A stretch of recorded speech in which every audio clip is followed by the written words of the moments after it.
प्रियाः छात्राः, सुमध्याह्नम्। अद्य वयं प्रारंभिक अनुवाद विषये पठिष्यामः।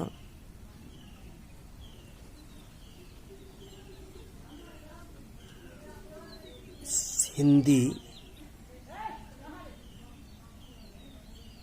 शब्दानां संस्कृत अनुवाद कथं भविष्यति, अस्य विषये किञ्चित् चर्चां कुर्मः।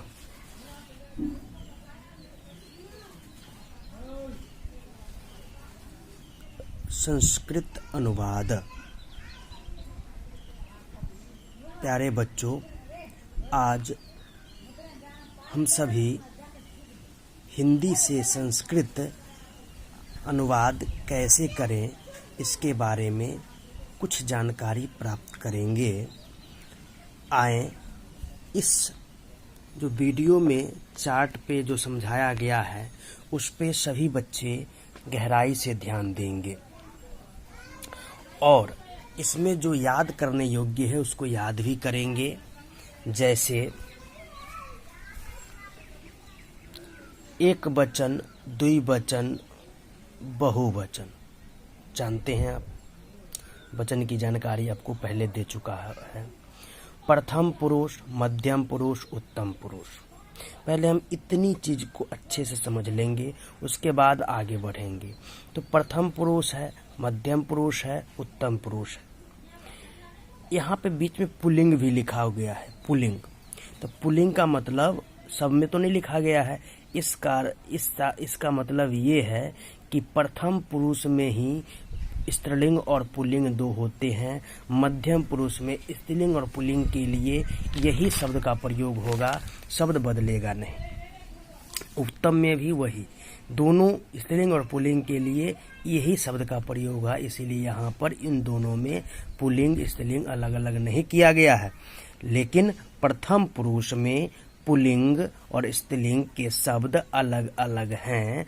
इस कारण से यहाँ पर पुल्लिंग लिखने का कारण है। जैसे सह, वह, तो सह संस्कृत, वह हिंदी, तौ वे दोनों और ते वे सब। आपको याद करना है, सह, तौ, ते प्रथम पुरुष में, वह प्रथम पुरुष में, वह, वे दोनों, वे सब, ये प्रथम पुरुष में आते हैं। जिस प्रकार आप इंग्लिश में भी व्याकरण पढ़ते होंगे, उसमें वह, वे दोनों, वे सब किस में आते हैं आपको जानकारी होगी। इसमें अब अच्छे से समझेंगे। अनुवाद का प्रथम सोपान है सह, वह, तौ वे दोनों और ते वे सब, ये प्रथम पुरुष में आते हैं। कभी भी जब आप प्रयोग करेंगे तो ऐसे शब्द दिखें तो ये समझ जाना है कि यह प्रथम पुरुष का शब्द है। मध्यम पुरुष का मतलब ही होता है त्वम, हिंदी तुम, युवाम, तुम दोनों, और यूयम, तुम सब। उत्तम पुरुष का शब्द तीन हैं, अहम, मैं, आवाम, हम दोनों, वयम, हम सब। तो ये तीन शब्द आप उत्तम पुरुष के रूप में याद करेंगे और इसका हिंदी क्या है इसको भी याद करेंगे। मध्यम पुरुष में ये तीन शब्द हर समय याद रहना चाहिए और इसका हिंदी अर्थ क्या है। इसके अलावा प्रथम पुरुष एक वचन, द्विवचन, बहुवचन में ये सह, तौ, ते, ये जितने हैं सब सर्वनाम शब्द है। उसमें से यह प्रथम पुरुष का ये तीन शब्द पुल्लिंग में, और स्त्रीलिंग में हम अलग से बताए हैं। प्रथम पुरुष के शब्द हैं सा, ते, ताह। सा का ही अर्थ सेम, दोनों बराबर है, वह, और ते वे दोनों, और ताह वे सब। लेकिन ये स्त्रीलिंग में है। सा, सह के जगह पर सा, तौ के जगह पर ते, और ते के जगह पर ताह। तो अगर स्त्रीलिंग वाक्य का अनुवाद बनाना हो या स्त्रीलिंग शब्दों का बोध करना हो तो इसका प्रयोग करेंगे एक के लिए, दो के लिए, बहुत के लिए। यदि पुल्लिंग शब्द का एक के लिए बोध कराना हो और उसका वह है सर्वनाम शब्द तो वह का सह, तौ का वे दोनों, ते का वे सब। ठीक है। अब कहते हैं कि इस तीन मध्यम पुरुष में इस तीन शब्दों के अलावा आपको नया शब्द मध्यम पुरुष में मिलेगा ही नहीं।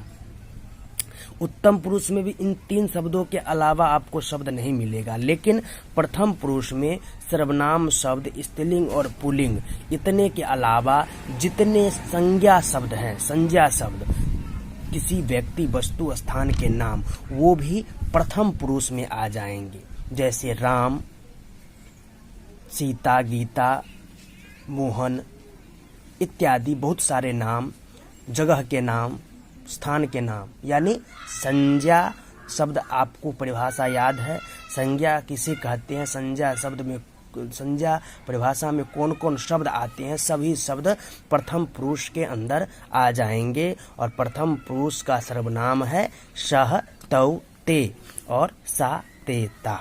तो आज हम सारे शब्दों को नहीं पढ़ेंगे, लेकिन इतने के बारे में तो आप इसके बारे में समझ चुके हैं और इसको याद करना है। इसके बाद आपको जो पहले पढ़ा चुके हैं, पठती, पठता, पठंती, पठसी, पठता, पठता, पठामी, पठावा, पठामा, लिखती, लिखता, लिखंती, लिखसी, लिखता, लिखता। तो इसमें भी प्रथम पुरुष है, मध्यम पुरुष, उत्तम पुरुष। हम इस क्यों दोबारा लिखाए हैं? क्योंकि आपको सेट कैसे करें। जैसे हम खेल खेलते हैं, कोई गेम खेलते हैं, उसमें इस जगह को, उस जगह को, दोनों को सेट करना होता है। आज सिर्फ हम सेट करना सीखेंगे, कैसे किस शब्द को कहाँ से उठाएंगे, कैसे सेट करेंगे, तो हमारा एक संस्कृत अनुवाद का वाक्य तैयार होगा। तो इसका तो अर्थ आप जान चुके हैं, सह का, त्वम का, अहम का। उसी प्रकार इस सब का भी अर्थ हम और आसानी बच्चों को हो इस कारण से लिख दिए हैं।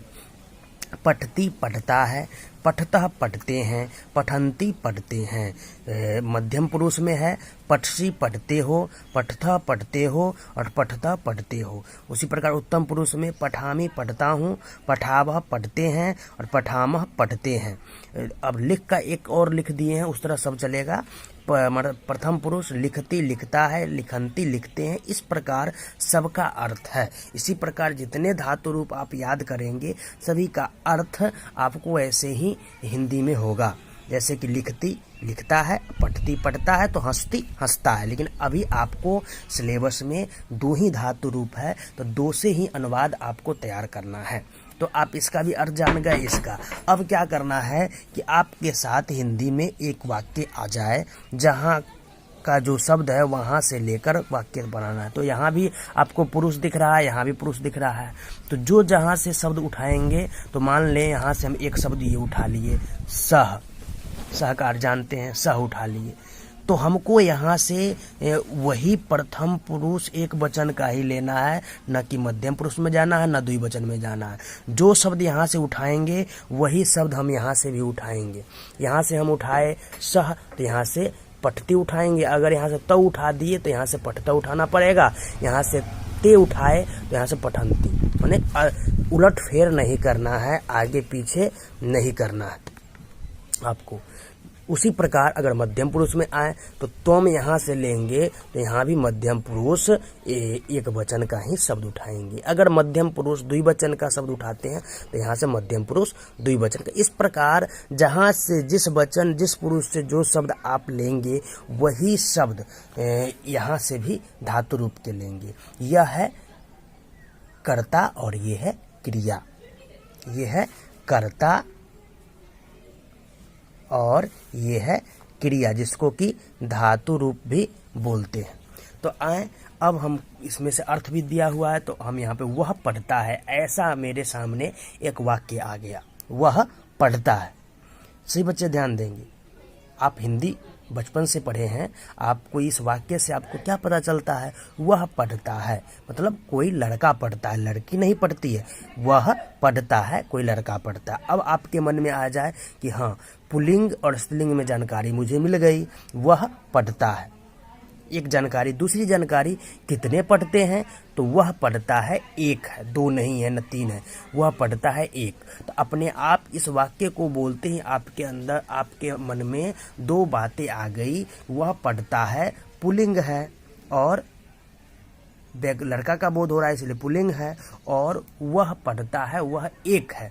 तो एक का बोध हो गया तो मतलब वचन की जानकारी मिल गई, एक वचन, द्विवचन, बहुवचन, वह पढ़ता है। अब आपको मन में आएगा कि इसका अनुवाद कैसे बनाए, तो इसके लिए आपको यहाँ पर याद करवाया गया है वह खोजो इसके अंदर कहाँ वह है, तो वह यहाँ मिल गया।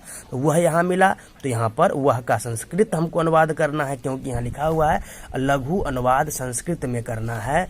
तो यहाँ पर वह ढूंढना है पूरे में कहाँ हुआ है, तो वह यहाँ पर दिख रहा है। किस में दिख रहा है, यहाँ पे हम पुल्लिंग का बोध हुआ है लड़का का, तब हम यहाँ नहीं जा करके स्त्रीलिंग में नहीं पुल्लिंग में जाएंगे। तो वह का संस्कृत क्या होगा, सह। तो सह लिख दिए। अब सह किस में है, एक वचन प्रथम पुरुष, तो हम इसमें जाकर के क्रिया ढूंढेंगे।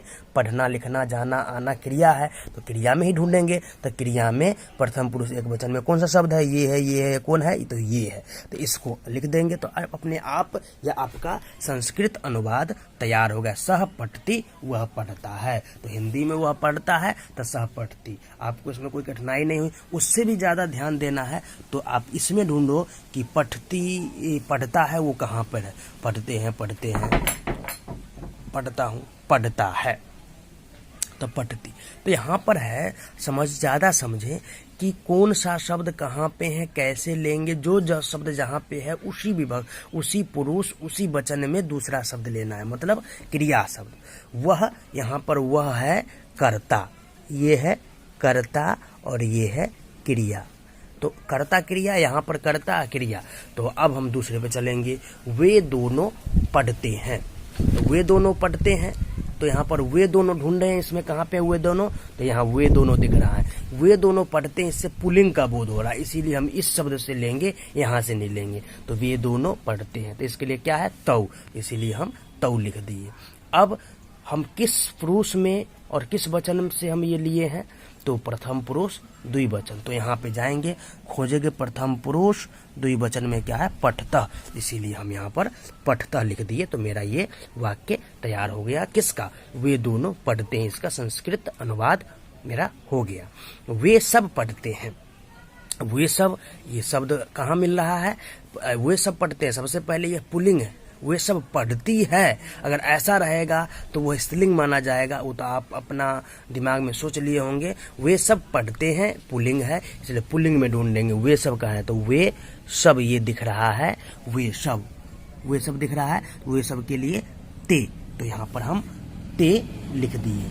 अब हम ये देखें कि वे सब के लिए ते लिखे हैं, वो कौन से वचन में है, बहुवचन में। कौन से पुरुष में, प्रथम पुरुष, मध्यम पुरुष में तो नहीं है, प्रथम पुरुष में है, तो इसलिए प्रथम पुरुष बहुवचन इसमें ढूंढे। प्रथम पुरुष बहुवचन पठंती, इस कारण से हम यहाँ पे पठंती लिख दिए। तो ते पठंती मतलब वे सब पढ़ते हैं। आपको इसकी जानकारी मिल गई।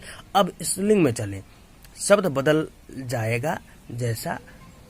अब स्त्रीलिंग में क्या है, वह पढ़ती है, तो इसमें वह पढ़ती है, तो क्रिया तो वही रहेगी। क्रिया में तो कोई परिवर्तन है, स्त्रीलिंग के लिए अलग और पुल्लिंग के लिए अलग तो नहीं किया गया है। तो सिर्फ हम कर्ता बदलेंगे। कर्ता में वह पढ़ती है, स्त्रीलिंग का बोध है, कितने हैं, एक, इसीलिए वह कहाँ पे है, स्त्रीलिंग में सा, तो सा लिख दिए।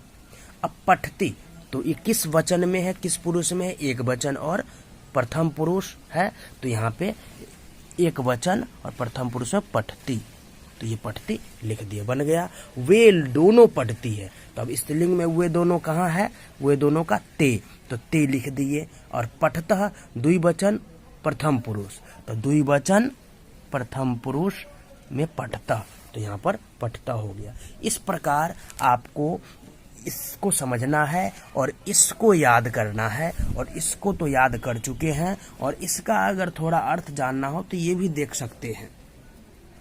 इसके बाद आपको और उदाहरण के साथ आपको समझाया जा रहा है।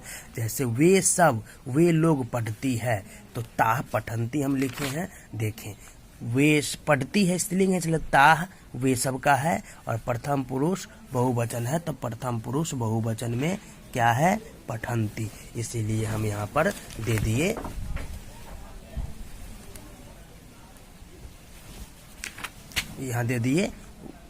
ताः पठन्ति। उसी प्रकार तुम पढ़ते हो, त्वम पठसि, वहाँ वाक्य में तुम ढूंढना है तो मध्यम पुरुष में तुम आता है। अब पढ़ते हो तो मध्यम पुरुष एक वचन का ये शब्द है, इसीलिए क्रिया में मध्यम पुरुष एक वचन में देखना पठसी है, इसलिए पठसी लिख दे। इस प्रकार सबको बनाना है और बना करके आपको इसका उदाहरण सब समझ लेने के बाद अगर कोई कठिनाई होगी तो पूछेंगे, और वह लिखता है, वो दोनों लिखते हैं, वे सब लिखते हैं, इसका अनुवाद आपको गृह कार्य में बनाना है। इसीलिए आप यहाँ पे जो जो वाक्य दिया गया है उसका शब्द यहाँ ढूंढना है। जैसे कि मध्यम पुरुष त्वम, तुम, युवाम, तुम दोनों, यूयम, तुम सब। उत्तम अहम, मैं, आवाम, हम दोनों, वयम, हम सब। तो मैं पढ़ता हूँ, तो मैं पढ़ता हूँ, तो मैं के लिए है अहम, और पढ़ता हूँ तो मध्यम पुरुष, उत्तम पुरुष एक वचन में पठामि। तो यहाँ से अगर हम द्विवचन का लेंगे तो यहाँ से भी द्विवचन का, यहाँ से बहुवचन का, तो यहाँ से तो एक वाक्य तैयार हो जाएगा। वो वाक्य क्या होगा, मैं पढ़ता हूँ, हम दोनों पढ़ते हैं, हम सब पढ़ते हैं। इस प्रकार आप अनुवाद सीख गए होंगे।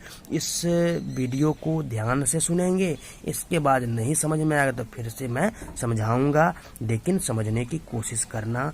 आज का ये इतना ही विषय है और इसका अनुवाद गृह कार्य में ये तैयार करना है। जो अपने समझ से ये तैयार कर लिए वो समझ जाएंगे और वो सीख गए होंगे, और इसके बाद कोई दिक्कत होगी तो पुनः वीडियो को सुनने के बाद कक्षा जिस समय चलेगी उस समय पूछेंगे, और इसको याद करना है, इसको याद कर चुके हैं।